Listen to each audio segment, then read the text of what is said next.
शांती। आज आहे 22/12/2025 ची मुरली।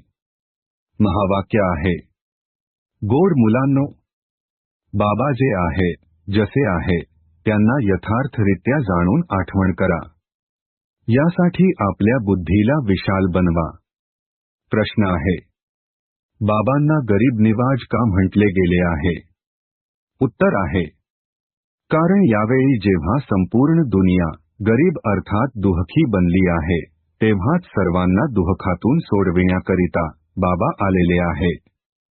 बाकी कोणावर दया येऊन कपडे देणे, पैसे देणे ही काही नवलाची गोष्ट नाही। असे केल्याने ते काही श्रीमंत बनत नाहीत।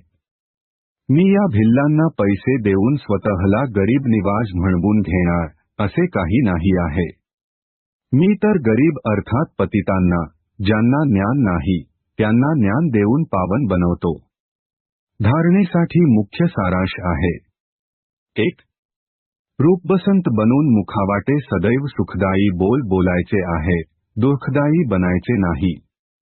ज्ञानाच्या विचारामध्ये राहायचे आहे, मुखावाटे ज्ञानरत्नेच काढायची आहेत। 2. निर्मोही बनायचे आहे, प्रत्येकाशी प्रेमाने वागायचे आहे, रागवायचे नाही। अनाथाला सनाथ बनविण्याची सेवा करायची आहे। आजचे वरदान आहे, आपल्या फरिश्ता रूपाद्वारे गती सद्गतीचा प्रसाद वाटणारे मास्टर गती सद्गती दाता भव। स्पष्टीकरण आहे, वर्तमान सम्य विश्वातील अनेक आत्मे परिस्थिती वश ओरडत आहेत।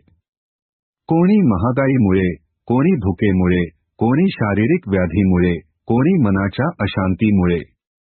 सर्वांची नजर टॉवर ऑफ पीसच्या दिशेने जात आहे। सर्वजण बघत आहेत हाहाकारानंतर जय जयकार केव्हा होईल। तर आता आपल्या साकारी फरिश्ता रूपाद्वारे विश्वाचे दुःख दूर करा। मास्टर गती सद्गती दाता बनून भक्तांना गती आणि सद्गतीचा प्रसाद वाटा। स्लोगन आहे, मनाला इतके शक्तिशाली बनवा, जेणेकरून कोणतीही परिस्थिती मनाला अशांतीमध्ये आणू शकणार नाही। ओम शांती।